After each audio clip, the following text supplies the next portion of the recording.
Good morning. Could you guys stand for the reading of God's word? If you would open your Bibles to Matthew 24. If you don't have a Bible, there's Bibles under the seats. We'd love for you to take one if you don't have one. And I'm going to read now. Jesus left the temple and was going away when his disciples came to point out to him the buildings of the temple.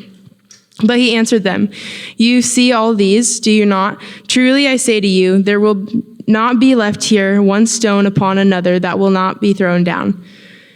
As he sat on the Mount of Olives, the disciples came to him privately, saying, "Tell us when these things will be, and what will be the sign of your coming and of the end of the age?" And Jesus answered them, "See that no one leads you astray. For many will come in my name, saying, 'I am the Christ,' and they will lead many astray. And you will hear of wars and rumors of wars. See that you are not alarmed. For this must take place, but the end is not yet. For nation will rise against nation, and kingdom against kingdom, and there will be famines and earthquakes in various places. All these are but the beginning of the birth pains. Then they will deliver you up to tribulation and put you to death. And you will be hated by all nations for my name's sake. And then many will fall away and betray one another and hate one another. And many false prophets will arise and lead many astray. And because lawlessness will be increased, the love of many will grow cold. But the one who endures to the end will be saved. And this gospel of the kingdom will be proclaimed throughout the whole world as a testimony to all nations. And then the end will come.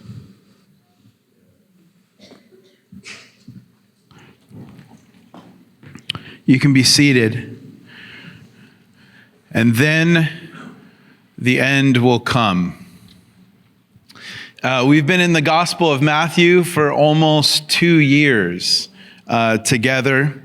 And I don't know about you guys, but one of the real joys of teaching through a book of the Bible is watching certain passages land on certain Sundays. Like you couldn't script it any better. So after the week we've had and the weather we've had, I think it's fitting that we talk about natural disasters and the end of the world. So everyone all right? Are you okay?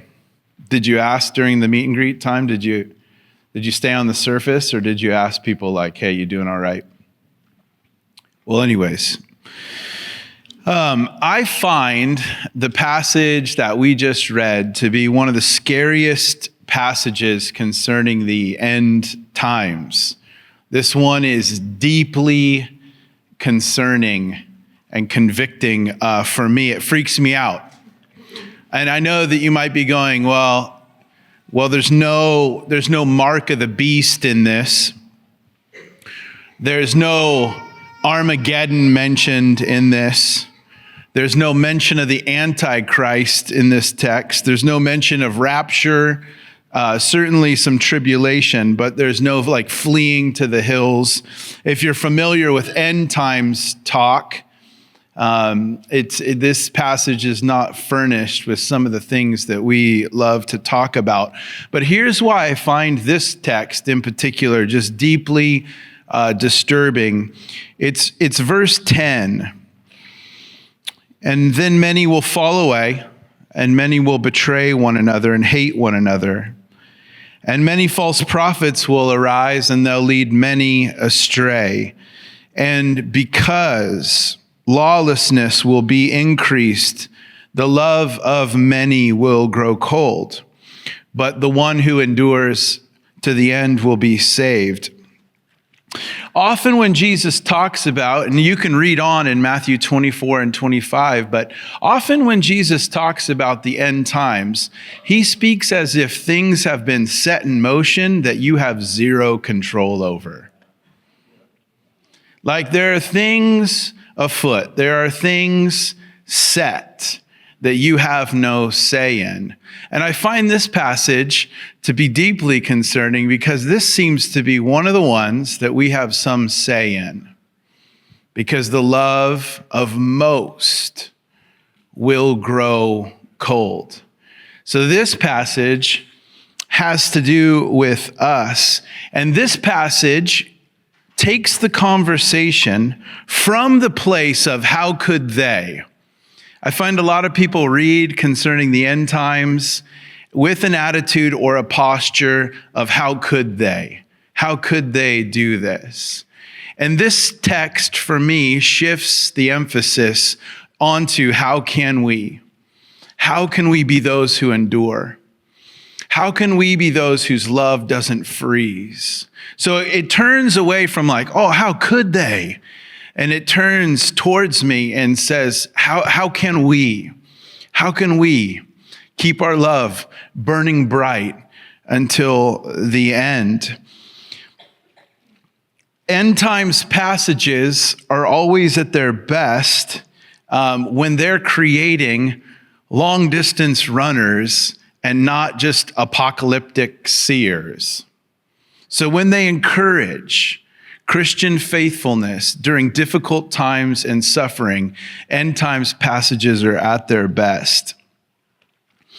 Frederick Dale Bruner, he writes, Jesus' sermon here does not intend to create apocalyptic seers, but to create spiritual long-distance runners.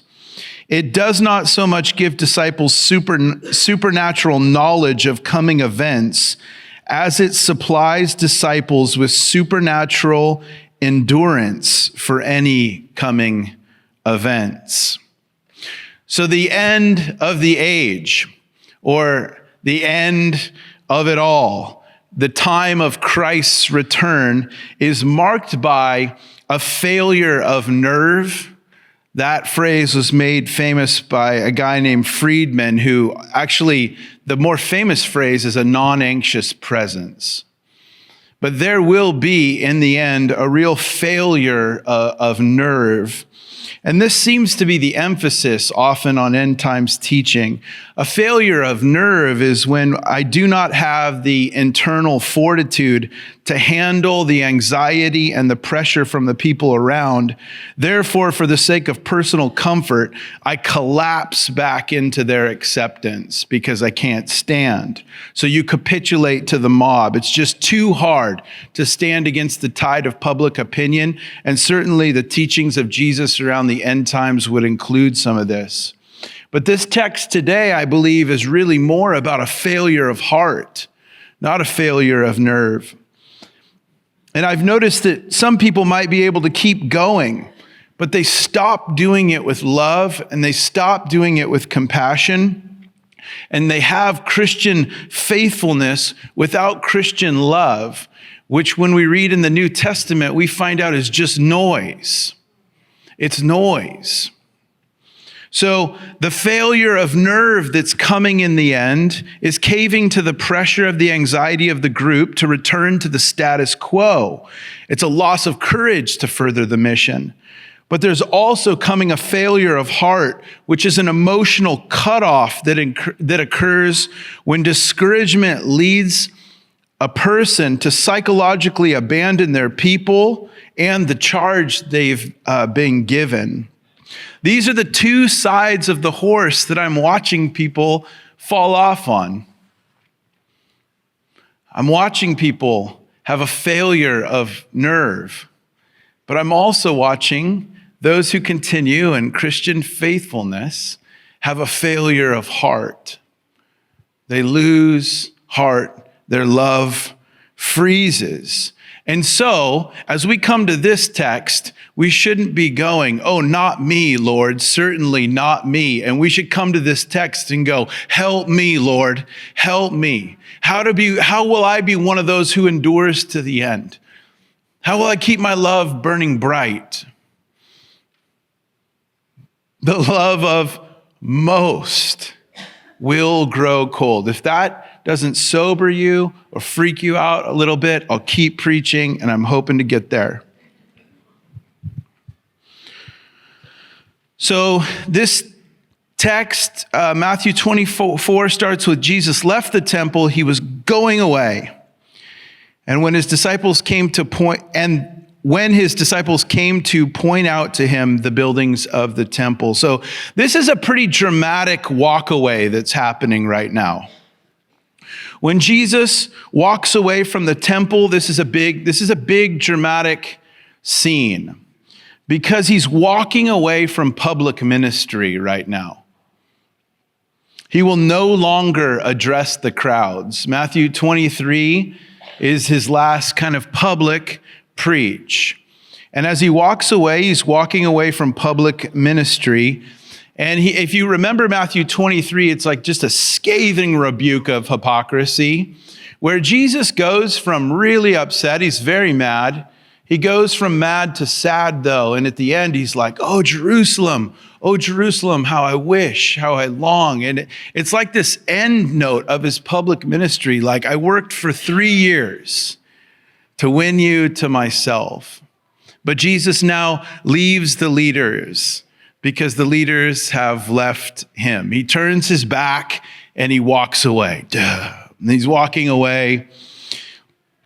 So he's headed east.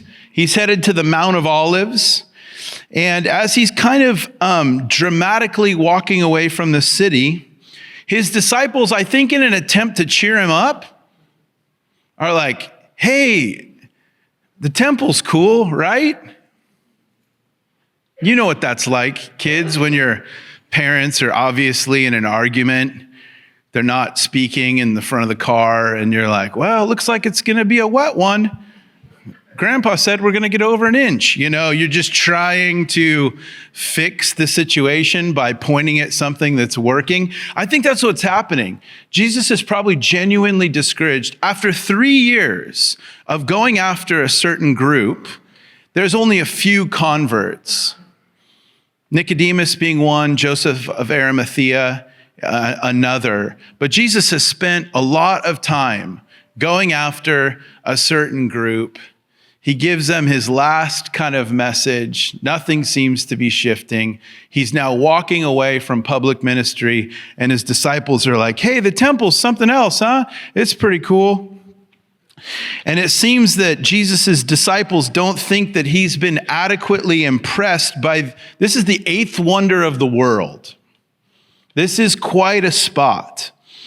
Some would call it the most awesome building in the ancient world. So this was their show place.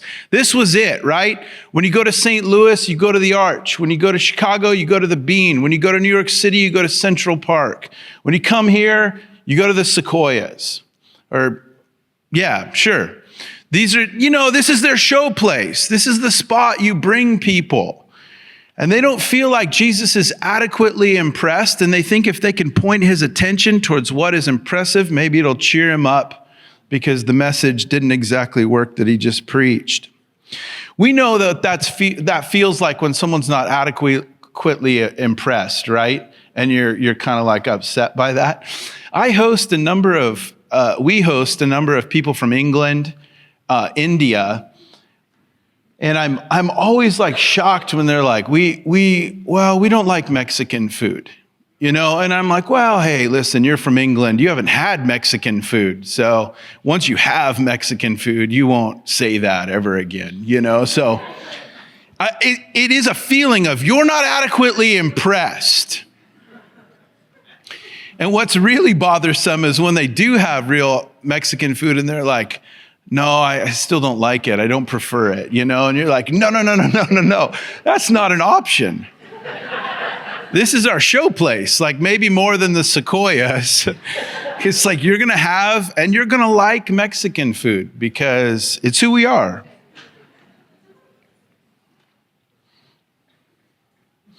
So Jesus doesn't seem to be impressed with or adequately impressed with what they're impressed with.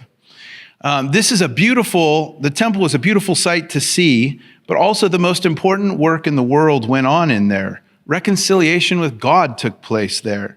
Instruction in the law took place there. So it wasn't just a fancy building. Something really significant took place there. And the disciples are super impressed. They're trying to turn Jesus' attention towards it. And then Jesus gives them a little bit of a get that corn out of my face. He answered them. He says, well, you see all these, do you not? Truly I say to you, there will not be left here one stone upon another that will not be thrown down.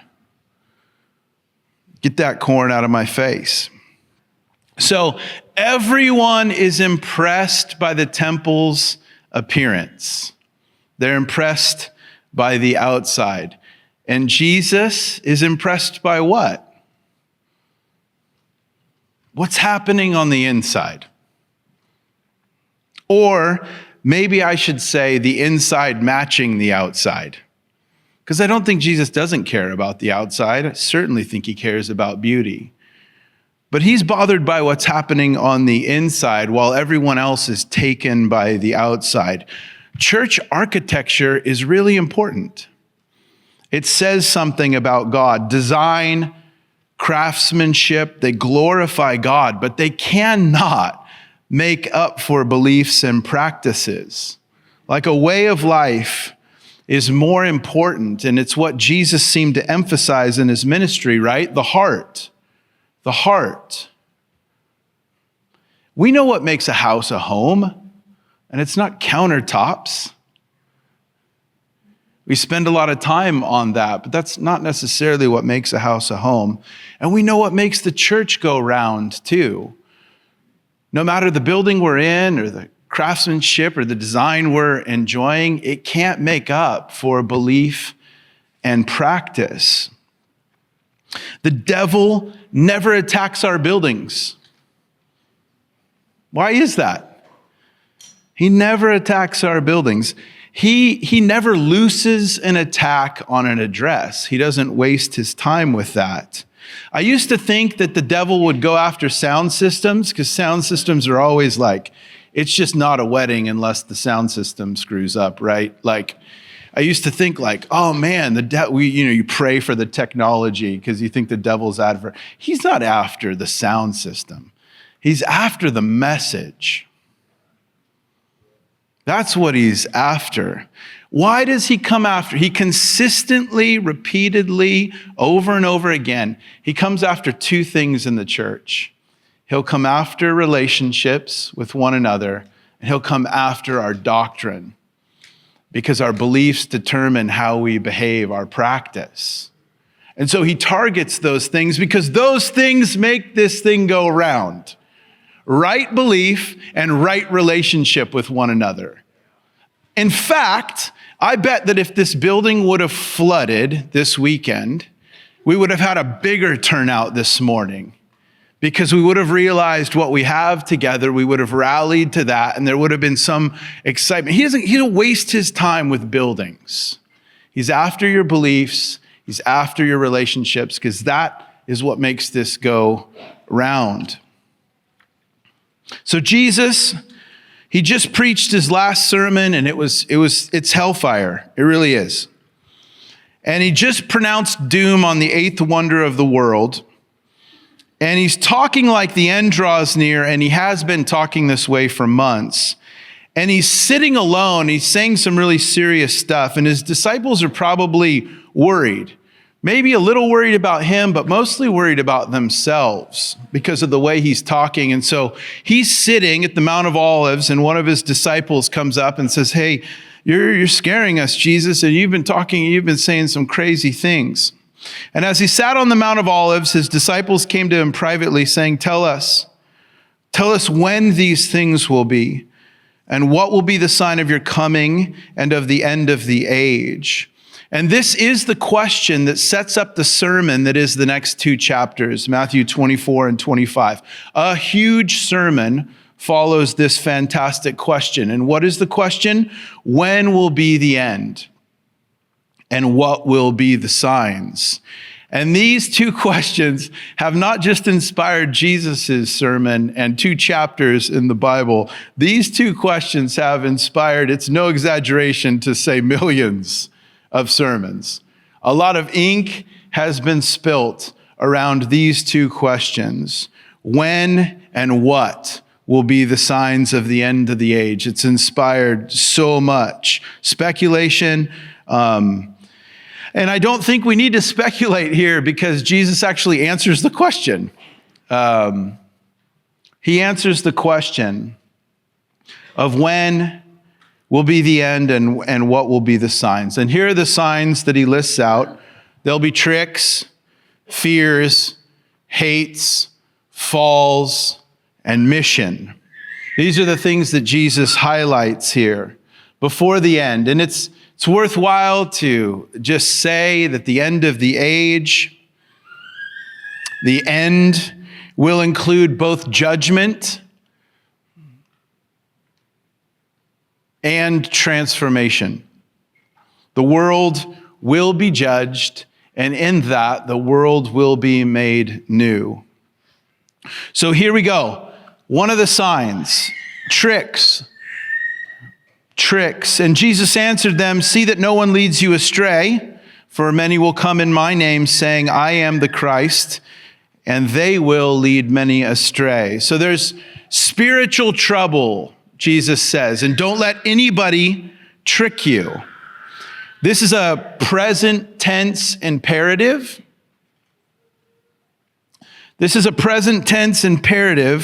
So what Jesus is saying here is essentially be always on the lookout. Don't look both ways once. Be always on the lookout, because these tricks will actually be constant and these tricks will be subtle. So he's saying, be always looking, because they be always coming and they're more subtle than you think. And Jesus says here that one of the signs of the end is that people will say they know the signs of the end. That's how tricky this gets. When the disciples ask for dates and signs, Jesus essentially warns them against people who claim to have them, dates and signs. And he would say later in Acts to his disciples, "It's not for you to know the dates and times that the Father has set by his own authority, but you'll be my witnesses in Jerusalem and then to the ends of the earth." It's not for you to know these dates and times. When Jesus says, "in my name" here in this text, it could mean a couple things as well. It could mean people that are coming and claiming to be the Christ, but probably more likely, it's those coming and claiming to be Christ's special messenger. So this means the subtlety of this is that they will arise from within the church. Again, be constantly on the lookout for this stuff, because it's constantly coming and it's more subtle than you think. So Jesus' first warning is very theological, right? Don't be tricked. But his second warning is more pastoral. He says, I don't want you to be afraid. All this news is going to be terrifying, but Jesus doesn't want his people to be terrified. And you will hear of wars and rumors of wars. See that you're not alarmed, for this must take place, but the end is not yet. For nation will rise against nation, and kingdom against kingdom, and there will be famines and earthquakes in various places. All of these are but the beginning of birth pains, wars, rumors of wars, nation rising up against nation, famines, earthquakes. These are birth pains. And there will be so much terror. There will be so much fear. And Jesus says, don't be alarmed and don't be terrified. Why? Because wars aren't terrifying? Because natural disasters aren't terrifying? Is Jesus saying don't be scared because it's no big deal? No, that's not what he's saying at all here. The reason we're not to be terrified during a terrifying time is because of this line right here. This must take place. They must happen. Again, there are things set in motion that you cannot control, and there are some things that you can. This must take place. The word must is the word that helps us face our fears, because it suggests that the events and fears that are evoked are a part of some sort of divine plan. So we're trusting God in it. Not that wars and disasters aren't terrifying, but we're trusting that God has a divinely sovereign plan in this. The word must here means of God. So it suggests divine sovereignty. It suggests he's got the whole world in his hands. He's got the whole world in his hands. This is what it suggests, and this is how it helps our fears. Jesus isn't saying, hey, famines, don't be afraid of those. He's got the whole world. And this is how we fight our battles, yeah? There's another line here we use to fight our fear. And it's this line, the beginnings of labor pains. What does this suggest? That the end is not the end. It's the beginning. And when Jesus evokes the metaphor of birth, he's calling for patience. I'm way outside my line. See, someone can correct me if I'm wrong, but I think when Jesus evokes this metaphor, he's calling for patience. He's calling for anticipation. He's calling for excitement. When labor pains arrive, you know what? Great pain is ahead, but you also know that great joy is ahead. A new life is born. And so we understand that this pain and this trouble has a purpose. And that's how we go through this. And during terrifying times, we're not terrified because we believe that the end is just the beginning, that Jesus is going to bring about something new. The new world is on its way. The uninterrupted kingdom of God and his Son is just 1 millisecond beyond the world's worst pain. Just on the other side of the world's worst pain and pressure is the uninterrupted kingdom of God and his Son. Just on the other side of great disaster is a great renewal. This is so encouraging.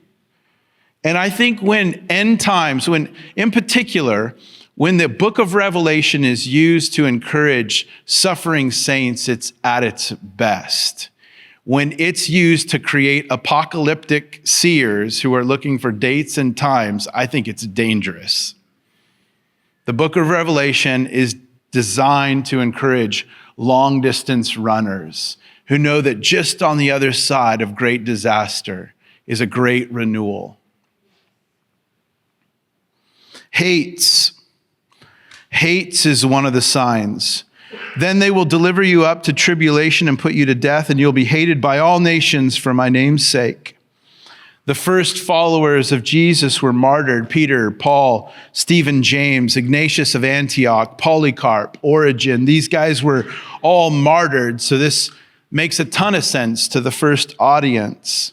But we can be tempted to think, well, that was then, and now, we've moved on from that.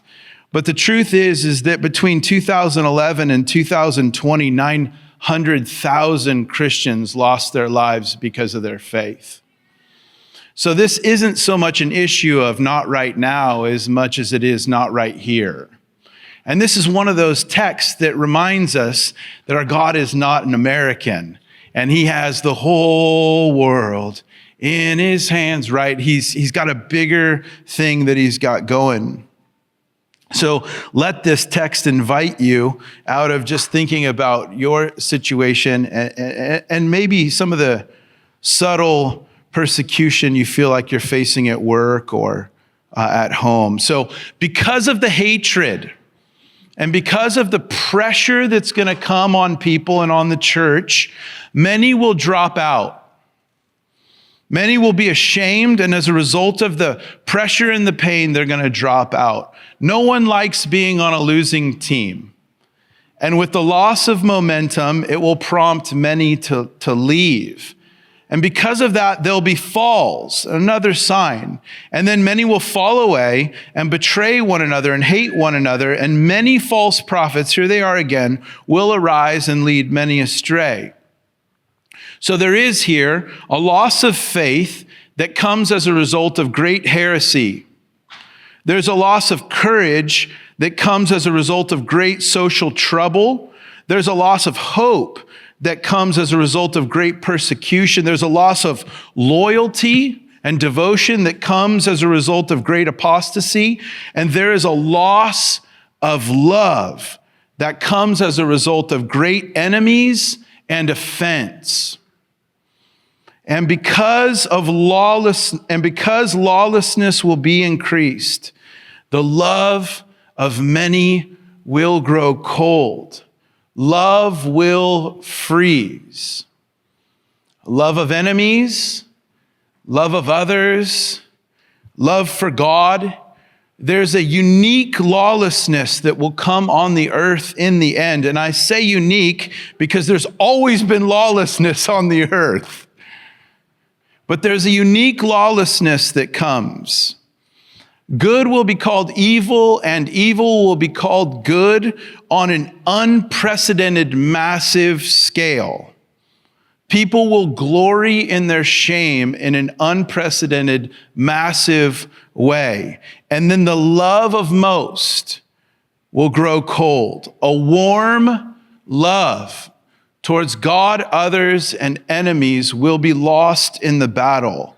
Which leads me to the second scariest end times passage I've ever read. And once again, there is no mark of the beast in this. There is no abomination of desolation. There is no mention of the Temple Mount. These things seem set in motion for me. 2 Timothy 3 freaks me out. But understand this, that in the last days there will come times of difficulty, for people will be lovers of self, lovers of money, proud, arrogant, abusive, disobedient to their parents, ungrateful, unholy, heartless, unappeasable, slanderous, without self-control, brutal, not loving the good, treacherous, reckless, swollen with conceit, lovers of pleasure rather than lovers of God, having the appearance of godliness, but denying its power. Boo. How could they? How could they? Oh, how can we, God? How can we be faithful to the end? How can we continue to love you and to love others and to love our enemies and to not have a love that grows cold because of offense, because of the great pressure and pain that's come to our lives? How can we, Lord? My goodness. If ever there was a list. This is a quote from Francis Frangipane from the Three Battlegrounds. Is your love growing softer, brighter, and more visible? Or is it becoming more discriminating, more calculating, less vulnerable, and less available? This is a very important issue, for your Christianity is only as real as your love. A measurable decrease in your ability to love is evidence that a stronghold of cold love is developing within you. We've been mostly scared when it comes to the end times of a failure of nerve, that we won't be courageous enough to stand.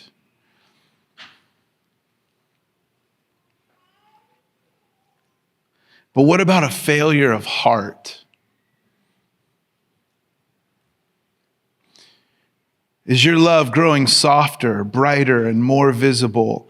Or is it becoming more discriminating, more calculating, less vulnerable, and less available? Whew. There is but one good sign, lots of bad signs. There's but one good sign, and it's this: mission. Mission.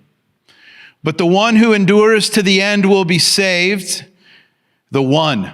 You notice that? It's been all. Many, all, most, all, many, but the one. The one who endures to the end will be saved. And this gospel of the kingdom will be proclaimed throughout the whole world as a testimony to all nations. And then the end will come. Worship team, would you guys come? This has been a chapter full of terrible news, but terrible news is not how it ends. Good news. This sort of persecuted, thinned, purged minority church grows. And this has always been the testimony from history. You can count on this.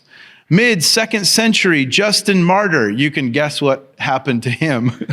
Justin Martyr says, "But the greater the number of persecutions which are inflicted upon us, so much the greater the number of other persons who become devout believers through the name of Jesus."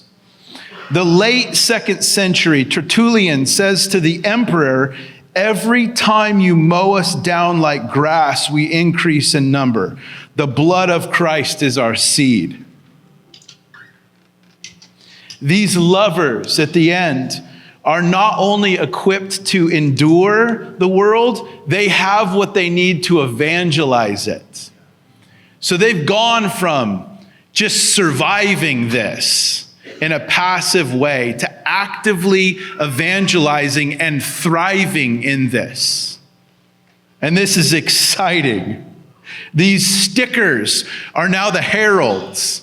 And their Christian suffering is in and of itself proclamation. It's proclamation.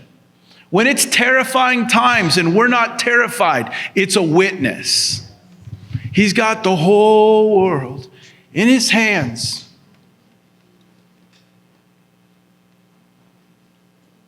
But the one who sticks, the one who's hung in there, who has stayed in the pressure, the one whose love doesn't freeze to death in a lawless and loveless world, that one moves out into the world with a steadfast love that cannot be stopped.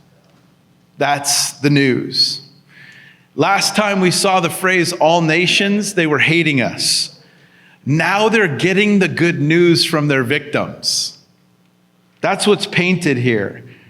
And the good news is this: the kingdoms of the earth will be the kingdoms of our God, and his king will rule with justice forever. Our God will reign forever. They have a thrilling message during a terrifying time. Jesus predicted this. He knew it would come. And then he gave us his presence to the very end. And this is just the beginning. This isn't the end, because our God reigns. And even though this passage ends in a really positive note, this is really a sobering text. And I just felt like, well, we would be dumb not to come back here tonight and just seek God and ask him to pour out his love into our hearts afresh and pursue our first love and to move away from how could they and into, Lord, how can we? How can we be those who are faithful to the end? How can we be those who finish strong without our love freezing? Not only have we been tempted to fall off the horse on both sides, a failure of nerve and a failure of heart, but we've already fallen off the horse, haven't we? It's not just that we could, it's that we do fall off on the side of a failure of nerve and a failure of heart. I just think it would be right and fitting. We're going to come to the table remembering the one who, although persecuted, didn't have a failure of heart or a failure of nerve. The one who, for the joy set before him, endured the cross. We're coming to remember him. But let's just come together later tonight, 6 to 7:30, to just say, pour out your love in our hearts. Keep our love from freezing and keep us faithful to the end. Would you stand? If you believe in Jesus and you're trusting in his work on the cross, come to the table. Lift your voices, bring your hearts before him. We'll see you guys a little later in the evening.